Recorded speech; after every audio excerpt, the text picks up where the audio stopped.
listeners, it's Jana. Welcome back to Grief Out Loud. It's somehow shocking that this is the last episode of 2025. Grief loves to warp time. It makes a day feel like a month and a month feel like a moment. But to me at least, this year has felt extra time warpy. Maybe it's the roller coaster news cycles, the weight of multiple collective tragedies, or just this growing sense that some of the things we once thought were foundational aren't as solid as we believed.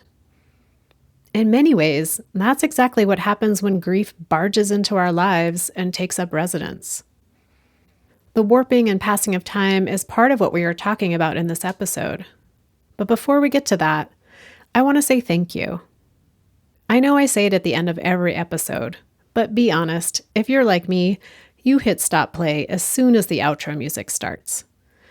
So I want to just say thank you for being out there, for listening to the show, for emailing me, and for sharing episodes with others in your world.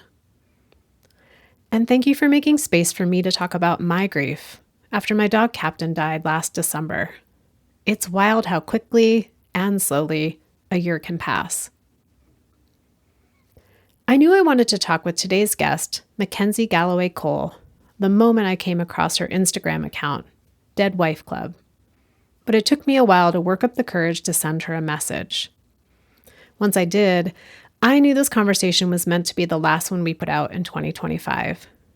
And that's because Mackenzie gets the uniquely brutal nature of New Year's, the sneaky grief holiday. There's something exquisitely painful about having to switch from saying, my person died this year, to my person died last year. About the accumulation of time without them becoming that much more concrete. And about moving into a new year that your person will never be a part of, at least not in their physical form. Mackenzie knows all this too well, as the transition from 2025 to 2026 will mark the start of the third calendar year of moving through the world without her wife Megan, who died suddenly in November of 2023. Mackenzie shares the love story that brought her and Megan together in New York City and what made their marriage such a deep partnership. We also talk about the shock and isolation of young partner loss, the added layers that come with being a young gay widow, and the painful ways that systems like hospitals and funeral homes can miss, or sometimes even erase, queer relationships. As always, this conversation is honest, tender, and rooted in lots of dark grief humor. And I'm really grateful Mackenzie is here to share Megan with us. Okay, here's our conversation. Mackenzie, I'm so looking forward to our time together today. Thank you for being part of Grief Out Loud. Yeah, thank you so much for having me. This is just a treat to get to talk about all this, which sounds weird to say, but it is. I think our listeners get that on some level. Can you talk a little bit about your love story with Megan, your wife? Yeah, speaking of things I love to talk about, so I met my wife Megan when we were in our kind of early 20s, both living in New York. It feels like a very New York story too, but also one of like a bygone age because we didn't meet online, it was in person. I was going out one night with a friend who invited her friend, who that friend invited people she knew, and through that web of people that all ended up going to a bar one night, it was all people that kind of lived locally in my neighborhood where I had been living, and one of those people, kind of on the further end of the connections, was Megan. And the first night we met, she had actually came because she had gone on a couple dates with my friend's friend. So the night that I met her, in my mind, I was like, oh, good for this girl because that's dating her because this girl that I just met is awesome, and didn't think much of it. Turns out on Megan's side, she would then go on to tell, was that first night we met, she was obsessed with me, which I was oblivious to. I should have not been because I think the two of us just like sat at the end of a table at the bar talking for hours and like ignoring everyone else. But that was it. We kind of came to the end of the night, and Me being me, I said, "Oh, we live near each other. Let's exchange numbers. Let's be friends." So literally the first text I ever sent her was me texting her number saying, "This is Mac. Like, let's be friends. Let's be local neighbor friends." And went off our merry way. I didn't think much of it. And Megan on her end knew literally that night. She was said, "I don't know what I want from this woman, me, but I want her in my life." And at that point, she also like didn't know if I was gay. She knew nothing, which it was kind of obvious at the time. Like I had a lot. It was pretty obvious I was. So, but you know, she didn't know for sure. And so a couple weeks go by. We lived, it turned out, 5 blocks apart from each other, which is a miracle in New York. And she had been like hoping to run into me, trying to play cool, trying to play it cool, had it. And then eventually, a couple weeks later, she sees me on the train. We're both going into Manhattan, me for my workday. She was heading in for her workday. She sees me hunched over reading a book on the train, and she's like, "This is the chance I've been waiting for." And she walks over and taps me on the shoulder, and I go, "Oh my gosh, it's so good to see you." And we catch up, and in my mind, again, oblivious, I'm like, "Oh my God, that was so nice. She's so nice." And the moment I step off the train platform to go on to work, I get a ding on my phone, and it's a message from her saying, "Hey, do you want to go get a drink?" And at that point, I also was like, "Is this a date? I don't know." It's this fun, queer life thing of, is it a date? Does she just want to be friends? I don't know. She's really cool, so whatever it is great. We figured out on that first date that it was in fact a date, which was great to figure out quickly. And literally from there on, we were really attached to the hip and barely spent time apart for the rest of our relationship and into our marriage. I think Megan would say it was love at first sight. I think I always said, "Well, I didn't know you were available." So in my mind, it was love at first sight once I knew it could be mine. From that first date, my friends all knew something was different because when they asked me how the date went or the maybe date went, I said it was fine. And I'm a talker, and the fact that they were like, that's all you're gonna say," I was like, "Yeah, it was really good." They were like, "Oh, she's nervous and she's scared. This is big." Yeah. So once that green light was on in terms of Megan's available, sounds like it was also pretty love at first sight for you. Yeah, exactly. I feel like that gives us a pretty good window into, well, I feel like I just listened to like a scene from a rom-com, which also feels very Manhattan-y. Yeah. And I feel like it gives us a good little window into your relationship right from the start. But what else would you add about like what it was like being married to Megan? She was a force. She had such a dynamic personality. She's one of those people that you could not know she was in a room, both in personality, in like she also was a D1 college basketball player, so she was like 6'3", so she just had this presence and this about her. And then you add in that aura and personality. She had like the big booming laugh. She was always just so external and meeting people and talking and cracking jokes, giving out big giant hugs. And to know her was to love her was is very much kind of, I've heard that said about people, and that very much was Megan. So, but in terms of our actual like relationship, it's kind of one that maybe didn't make sense at first, but once you got to know us, it made total sense. Like I said, she was the jock. She was like the cool kid, right?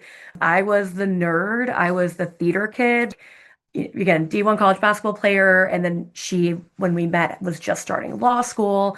I was like tiny liberal arts college nerd. I did high school quiz bowl. I had been working on Broadway on like back end management side. So it was a very High School Musical, trying Gabriella, the basketball player and the theater kid, nerd. So like I said, it might not have made sense on paper, but it actually was the exact right fit because while she was the jock, I grew up loving basketball, but I was lived in this artistic theatery world where I didn't have anyone to enjoy that with. And she actually really loved like the arts and always said I guess she had always wanted more people to like take her to things like theater. She loved Glee. Like we had each other's interests. They just were kind of inverted of what was our big primary thing versus what was the thing that no, we didn't have people around us to do with. it was just always fun. And I never knew kind of personality wise who I would end up with. And when I met her, it made total sense. Like we matched each other's energy. But we also took care of each other when the other needed something. We both just kind of were yes people and loved to experience everything we could and everything in New York. We had a problem saying no to anything. But at the end of the day, we also just wanted to spend time with each other. We would do 10-hour road trips and never turn on the music because we would just talk to each other for 10 hours straight. Even after we were married and lived together and living through COVID, like, what more is there to talk about? We somehow would. Um, yeah, so a lot of laughs, a lot of love. Megan died suddenly at the end of November 2023, just over 2 years ago. Mhm. And what feels important in this moment to share about the day that she died? Yeah, I mean, it's worst day of my life. We'll start there. But it is something that I talk about, even though it's hard, because it is something that was so shocking and unexpected. And I think for my age, being a widow and going through what I have is a niche, and I'm really glad that I don't know people who have gone through this, or I don't know as many people who have gone through this. But yeah, we were having a perfectly normal day, just as we always did. We were at home and it was just the two of us. And like I said, we were always talking and just laughing. We were in the middle of a conversation and she went unconscious. From that moment on, I was by her side through every moment, and which resulted in by that evening, she died while we were in the hospital. And it turns out it was from she'd experienced a sudden cardiac arrest or sudden cardiac event and did everything right, acted quickly. You don't hear a lot about 28-year-olds just dropping dead, especially ones with no previous health issues, no family history, no genetic things. But it happens, and unfortunately, I've learned that it happens to people more people than just the person I love most in this world. I say it's important for me to talk about this because it's such an isolating experience. One, to just go through the death process of a loved one in that way, but two, to have it be such a this is not supposed to happen. People don't just drop dead, and they do. That I've connected with some other people that this has happened to. I've only been able to build those connections through sharing my own story. And it's been so helpful and healing to have people who get it. And I think in grief, we talk a lot about that of finding people that get it. This is such a specific experience that if anyone is out there that like has experienced it and feels like they're the only one, I talk about it to hopefully find that person and be like, you're not the only one. And it's as bad as you feel, but you're not alone and you don't have some curse on you that you're the only person that, had to go through this in the world.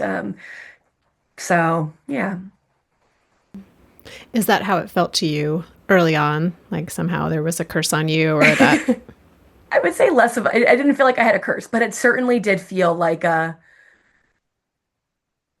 why and how. And I did feel like the only person this has ever, obviously, it didn't happen to me, but as much as it happened to her, but my experience of having to go through this, I'm the only person I knew who was a widow at 28. Um, she was the only person I knew who at also 28 just died from unknown reasons. And, I think you hear a lot about young death and you have answers, right? There's a car crash. They were fighting a lifelong illness. There was, mental health issues or other issues. Like there's, a reason. And the reason is terrible, but to also be dealing with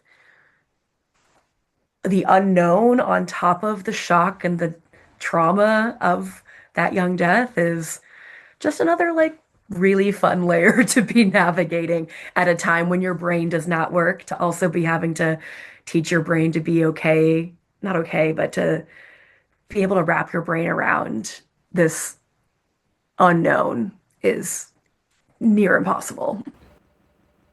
Well, and it makes me think about there's your own personal experience of Megan just goes unconscious and dies hours later, and you don't know why. And I imagine it took a while to get any sort of like medical answer. But Hmm. in those first few hours and days of having to share the news with friends and family, and the first question often being, what happened? Of course. It's something I've become really acutely aware of now. There's so many things that you understand and are aware of more after grief, right? But it is something I'm so aware of is anytime someone dies young, the first question someone asks is, well, how did they die?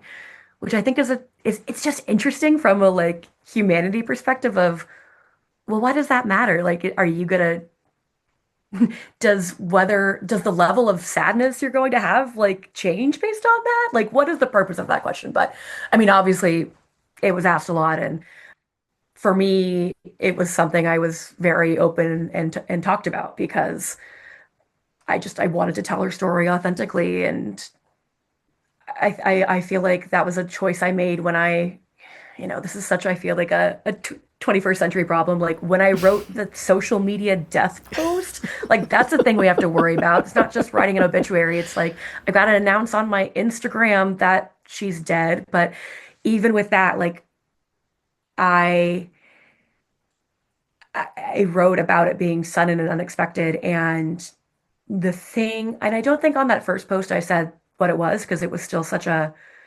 unknown, but the thing that was really important for me to share in that I remember saying, in her death, just as in our marriage, I was by her side the entire time. Because I said, that was important for me to say.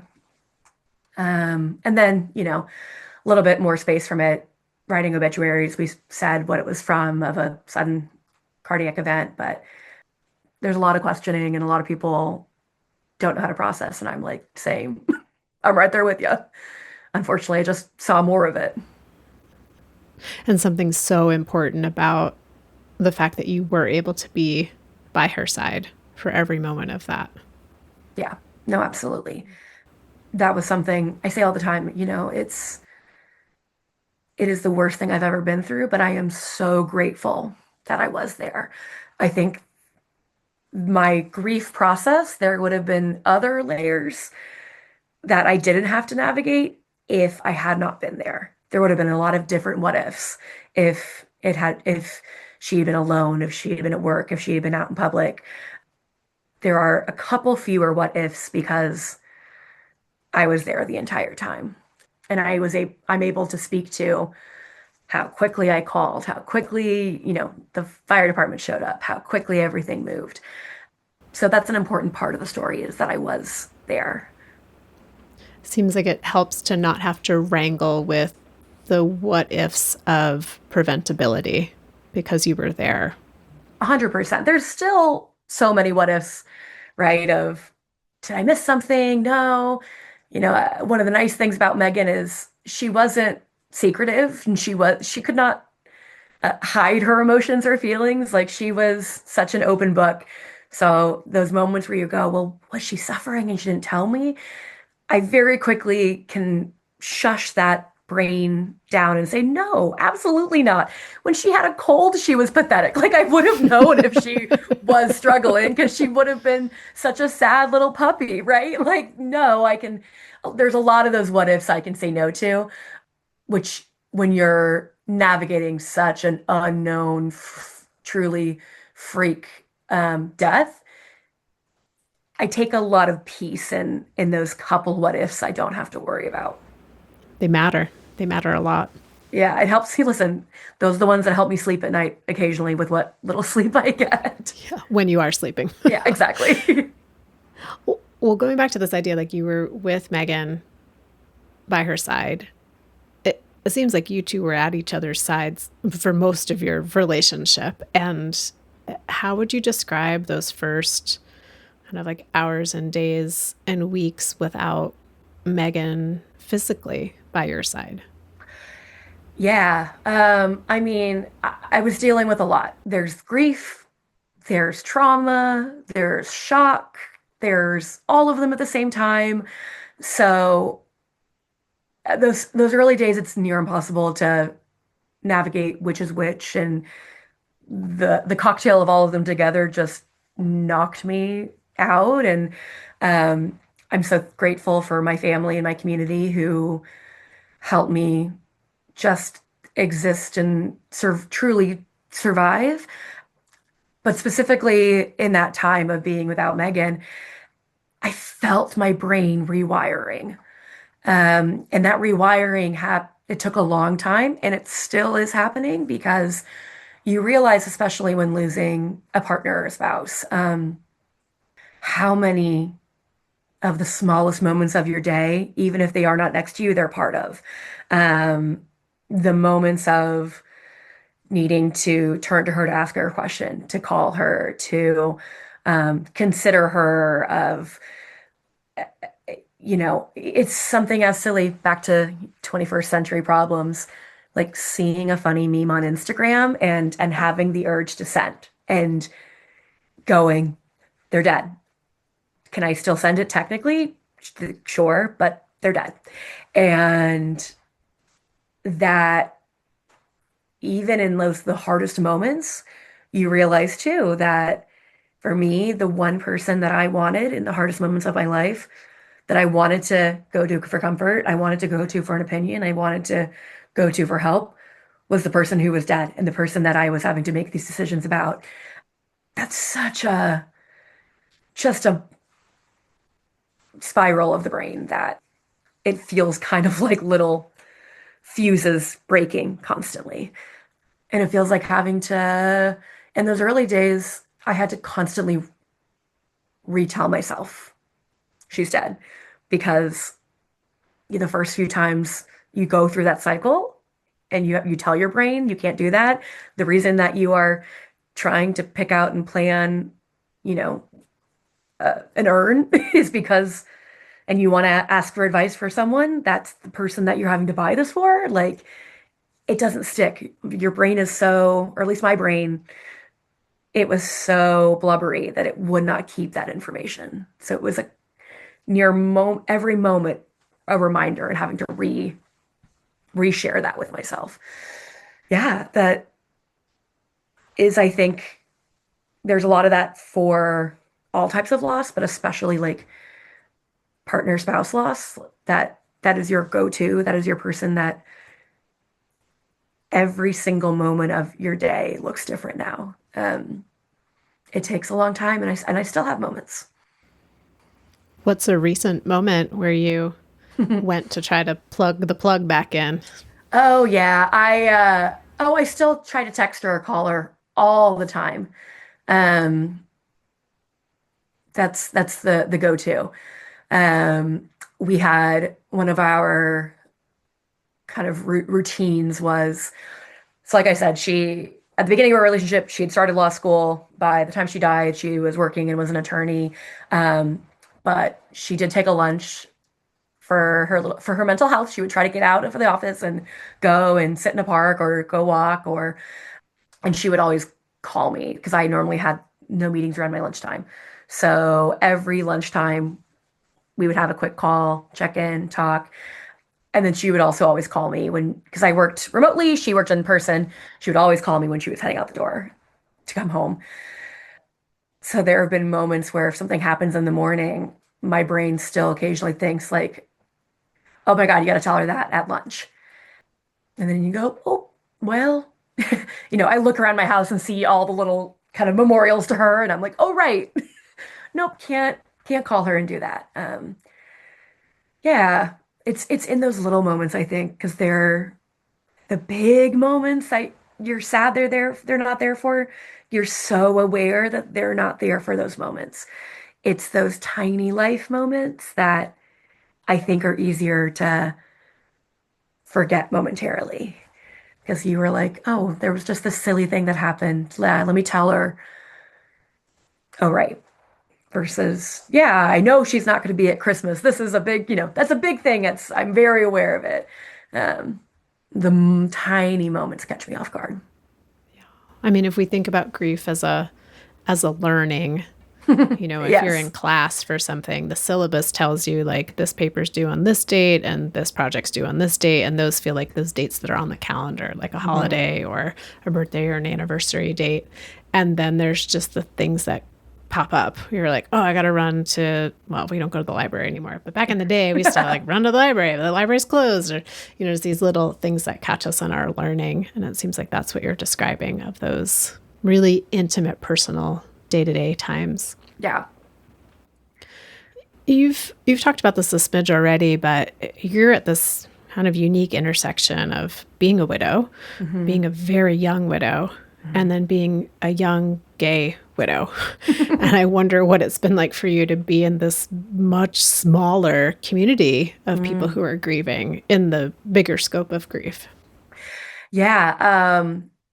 That's a really good question because, like you said, each of those each of those groups just gets smaller and smaller, which hey, I'm thankful for. I'm thankful that others have, it's not a big group that have this experience, but it is noticeable. I think for me, I was really fortunate that pretty early in my grieving process, I knew I needed to find community. So the first thing that I found early in my grief process around that was through an organization called the Dinner Party that does in person but also virtual peer-led grief groups. And uh, it's specifically, I don't I don't remember the exact ages, but it's basically for younger people. I think it's like 20 something to 45 or so. So that's the umbrella of it. And then within that, there are groups you can join that are specifically tailored to different themes or identities. When I started looking, a table, they call it, was open and about to start for partner loss. I had already started to look into some like widow groups or partner loss groups, and I would search for young widows, and what would come up would be like young widow support group 65 and under, which yes, that is still young for your spouse to die. However, I knew I that was not close enough to what I was experiencing that to be what I was looking for. So when I found, okay, this is an organization that already is my peer group in age, um, and then I found the partnerless group, and I signed up and started. But even within that group of, I think there were like 12 of us kind of to start, I was the only one who was gay, um, which I wouldn't say in that group was noticeable how I was treated or my experience, but it is just another one of those moments of, oh, right, this is another layer of my experience that is isolating and niche. There were also just things that I went through during the post death process and death admin that were different for me than most people who are not navigating the dynamics of a queer marriage. One of the things that I laugh about because again, I think people at least that grieve and are kind of dark humored a little bit like me will get this. That grief table, we'd been meeting for I don't know, 6, 8 months at this point, and I had to miss a couple because I was traveling over the summer. And then the first one I got came back to online. The woman who was had been running it, she was like, Mackenzie, oh my gosh, you're back. I'm so excited. We have another. I mean, excited's not the word, but there's another girl, and she also lost a wife. Like she was so excited to tell me that, like we got another one. You're not the only one. And which is just. And then she was like, yeah, but my reaction was, oh my gosh, I'm so excited. Is she here this week? Is she going to be here next week? When can I talk to her? And sure enough, then the next one I think she came to, and we immediately like in the chat to the side was like, what's your number? We started texting and we're like going back and forth. Isolating, but then also when you do find that niche within a niche, there's that immediate connection. I've likened being a young widow and a young gay widow to actually the experience of just being a gay person and the stereotype joke of all of your friends being like, oh, you should date. I know one other gay person. You guys should date. You'll totally get along. This assumption that like these two gay people that you randomly know will be friends or would want to date. It's the same thing with people I know who know another young widow or who know another Mm. young gay widow. They're like, oh my gosh, you have to meet my friend. You'll love them. Uh, but I think at least the difference this time versus, the dating assumption is whenever someone tells me that, I am genuinely like, yes, please text them, give me their number, let me talk to them. I'm ready. So, yeah. Like personality aside, we know we're going to have some moments of connection because Yeah, of this shared experience. exactly. Like we need to go get a drink, get a coffee and talk. Can we go back for a moment to what you mentioned about like navigating the death process, that sort of Mm. like bureaucracy after someone dies, and how, well, the world's pretty heteronormative, and I imagine the death care, it's changing or trying to change, but there's just a lot of heteronormativity in there. And I wondered if you could share an example or two of what that looked like for you. Yeah, it happened more than I wish, obviously. But the earliest example was literally the night Megan died. Of we When we came to the hospital and I was brought in the ambulance along with her, and I am standing outside of the ICU to talk to one of the intake people and start to go through the paperwork process. And I get asked, "Oh, are you the roommate?" And I say, "No, I'm the wife." And then every nurse or doctor that came through after that for a while that were new people was kept asking if I was the roommate. And I kept saying, nope, I'm the wife. And I just don't think that that's the same reaction that I would have gotten if I had been a man and with a woman that came in. So it's like I'm going through truly my personal nightmare, and I'm having to remind people that this is my personal nightmare because this is my wife. And of course, people are apologetic, but yeah, it just like you said, it's some of these heteronormative automatic assumptions that are very hurtful. And then when planning the next day, I again got served this life and that I had no anticipation that I was going to be living. And the next morning, I was realizing I think I need to call a funeral home and to whatever's next. I'm Googling what to do after someone dies, all of this kind of stuff. And I had to stop and worry of, oh, I need to find a cool funeral home because I do not want to be dealing with a single ounce of being treated differently or weirdly, or after that hospital experience of being called a roommate so many times. The last thing I want to do is be working with someone who is taking care of my wife in this way. And I am not being treated as her wife, which luckily I'm very thankful. I think I was literally Googling like progressive funeral home New York, stuff like that. And luckily that worked. I found a great funeral home, and the funeral director who I worked with was gay. And I said, okay, great. Then great. I'm not worried about getting hate crimed by the person who is doing death care for my wife. Fantastic. Yeah, just things that others do not have to worry about. That's specific to this niche. Care for you and also care for Megan, I imagine Hmm. too, that this person or this entity is now going to be entrusted with caring for her body of your beloved, and want Yeah. that to be someone or someplace that's going to have care for that. I I will always shout out Sparrow Funeral Home in Greenpoint in Brooklyn. Really wonderful people. And because I'm a young widow, I now find myself saying things like, I've got a great funeral home if you need a recommendation to people, which I've said more times than I ever thought I would.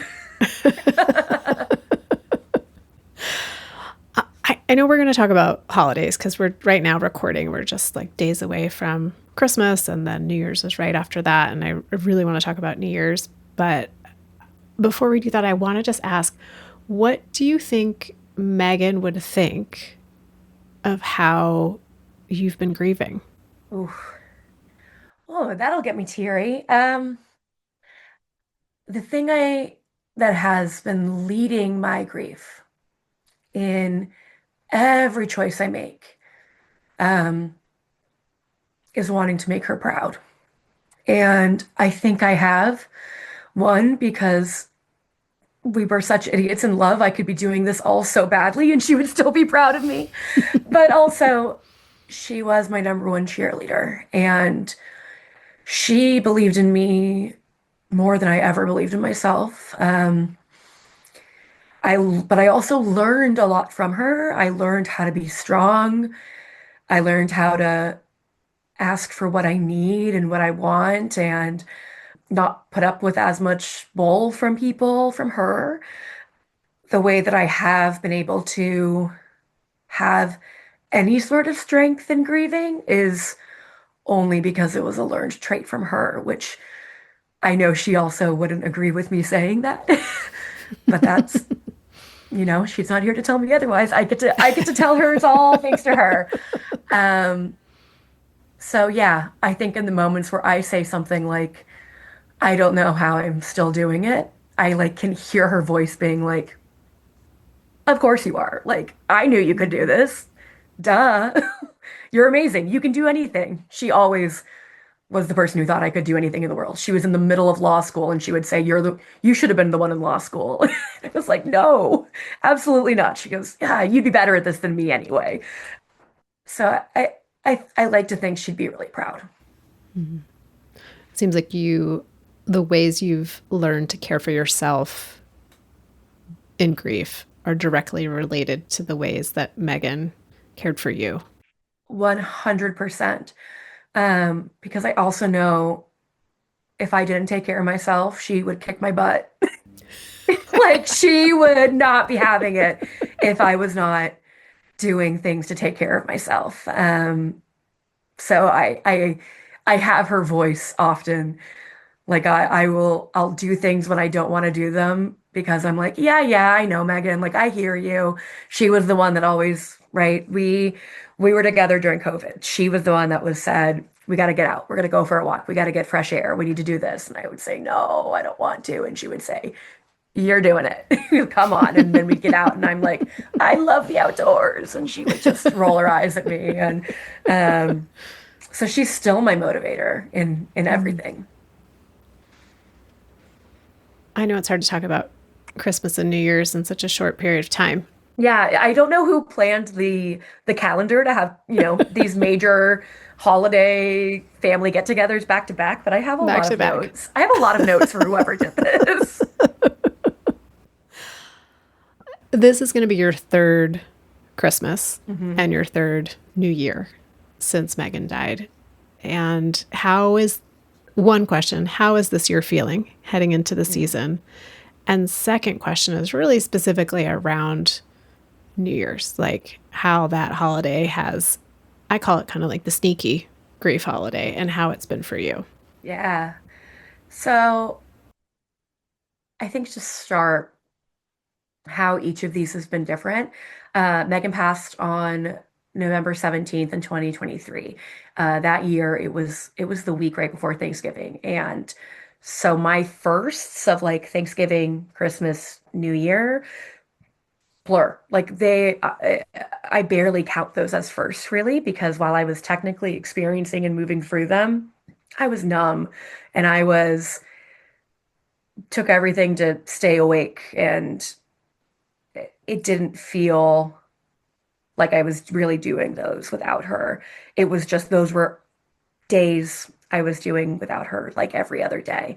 Um, so my second one, in a lot of ways, was so much harder last year. And I think I thought, not that I was in the clear, because I knew this whole, oh, after a year, no, I knew that was no, not a realistic thing. I knew grief was lifelong, but I thought somewhere in my brain, I've done these before. I can do it again. I've proven to myself I can do it. And it got me because I was numb for those first ones. And the second one was the realization that this is now have to how I have to do it for the rest of my life. and it was everything looked a little bit more quote normal, right? We're a little over a year out. So maybe that first year was not, we were not going full out on things because everyone was in a daze. But that second one, it looked a little more normal. And I have a lot of nieces and nephews and they're all on Megan's side. And so, we're doing things fully for, the kids are here. And I went, oh, life happens and we just kind of we keep doing these things, but she is not here and it is so glaring, but things look the same, but they're totally different. And that makes my stomach sick. And this is how it's going to be the rest of my life. So that was really hard. I was in a funk for that whole season last year and a while after rebounding. This year's a little different for me too. I, between last year and this year, had made some life changes. I actually moved out of New York City. I left the apartment where we lived. I bought a house. I moved a little north of the city. So I'm in a new place. And so the holidays are looking a little bit different, truly looking like visually, which I think has been helpful because it's not just the same exact picture, but she's gone. It's a little different and starting to make some kind of new traditions and I wouldn't say new traditions, trying to reconceptualize what these days will look like for me. Um, but it's still really hard. And this was actually the first year I got back into all of our decorations and decor. The previous two holiday New Year's, I actually spent back in my parents' house out of state. So I hadn't gotten into all of our Christmas stuff, and Megan was the big Christmas lover in our house. So this year, when I unboxed them, was the first time I had touched them since she died, um, which was really hard and good. Like everything is in grief, you're kind of holding both of these at the same time. So that's Christmas. I just rambled about Christmas stuff, but you also had part of the question about New Year. Can you remind me? Yeah, just wondering, like, I think a lot of focus ends up being for folks who celebrate Christmas on Christmas. Like, I just got to get through Christmas. And then New Year's comes and it can catch people off guard. Sometimes not the actual holiday, a little bit around the Hmm. actual holiday, but like the after, like when it now is a different Hmm. year. And, we talked about grief being like a learning curve. And I feel like it's another part where the brain has to like recalibrate again. So I wonder if you could just speak to Hmm. that. Definitely for New Year. For me, New Year's is one of the hardest parts of the year. And that also surprised me the first time. Even that first year where everything was numb, it still felt worse than the others because I remember thinking and feeling I'm leaving her behind. I'm leaving her in 2023. Um, I'm going somewhere that she'll never be. And that broke me so much. And that just continues to happen. I think that first one was the hardest, obviously, because it was the first one she didn't get to come into with me. And it was time is so weird in grief, but it was such a visual, laid out reminder of you are here, she is back here. And as I've gone, now it's just a matter of I look at, oh, it's almost 2026.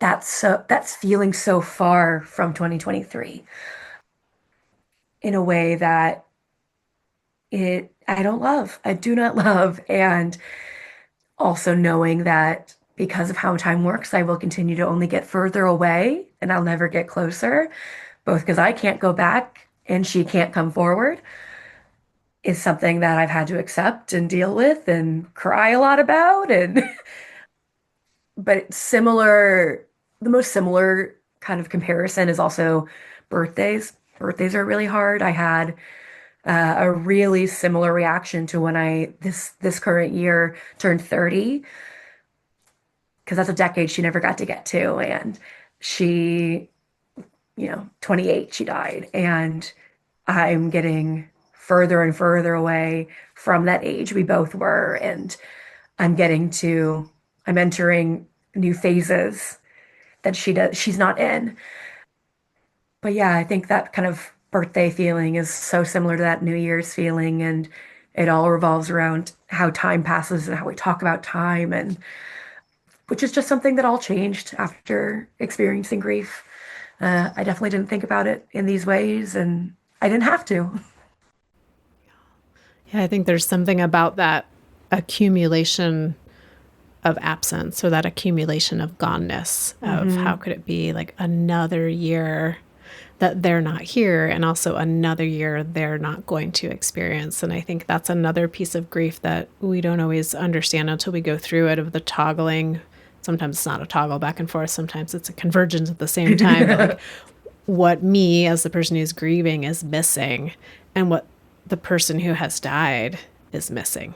And that's it's not a whole other kind of grief, but it's another layer of that grief that I think can really catch people off guard. Absolutely. And I think there's so many moments of that you get hit in the head with a lot as a young widow too, because we joked in my friend group that we were child brides. We got married 2 days after my 27th birthday, and Megan was 26, which we both grew up in the Midwest. That's not child brides for the Midwest, but living in New York City, we were some of the first ones of our friends to get married. So now that I'm 30, now I'm really hitting the moment where we have more of our peers that are getting engaged, married, and having families. They are buying houses. They are getting those jobs they finally wanted. All of those big celebratory moments that are those moments, like you said, of it's not just I wish they were here, me, but I'm grieving that they are not here. Like Megan is not here experiencing this. And I'm grieving that my friends who are going through this, I'm grieving that they don't get to have her here for those. All tied together with a little grief bow on the top. Yeah, it's the time of life of just those lots of moments of that. Worst Christmas present ever, right? Yeah, terrible. Terrible. We have notes about that too. So I've got a laundry list of notes. Well, speaking of notes, Mackenzie, you and I connected because of your writing, that you've been really public about your grief. So for listeners who are tuning in today and want to know how to connect with you once this conversation is over, how can they find you? Yeah. I run a little Substack blog that I post my own reflections on, called Good Gay Grief. And so if you want to follow there, I think the URL is just goodgaygrief.substack.com. I also have a public facing Instagram account where I post anything from sharing some stuff about that writing to dark humor grief memes and other such stuff. And that one, the handle is Dead Wife Club. So find me either of those places. Well, Mackenzie, thank you for sharing about Megan with me and with our listeners, and giving us a little window into the rom-com of your meeting and your relationship and your marriage, and all of the after that has come since she died. I feel really a privilege to connect with you. Although, as we mentioned when we first connected, I sure wish we never met, because then we wouldn't be having this conversation. But yeah, thank you for making time and space to talk with me today. Oh, thank you for having me. It's a pleasure. And, I joked at the beginning how much I love to talk about grief. But the thing I really love to talk about most is Megan. So thanks for giving me the time and space to do a little bit of both today. And listeners, I say this each and every time, but thank you so much for being part of our community as we close out 2025 and head into a new year. I am very thankful for each of you who tuned in, who shared episodes with people who you think might be interested in what we are talking about. And for those of you who've reached out to me directly to share what the show means to you, or if you have an idea for a topic or a potential guest for the show. So if you want to connect with me, you can email me at griefoutloud@dougie.org. It's dougy.org. That's our main website. You'll find all of the information about our local grief support programming, our free downloadable resources like tip sheets and activity sheets for kids and teens and young adults, as well as each and every episode of Grief Out Loud. Always excited to share that the podcast is sponsored in part by the Chester Stephan Endowment Fund. Grief Out Loud is a production of Dougy Center, the National Grief Center for Children and Families in Portland, Oregon. Thanks again for listening. We hope you'll join us again next time.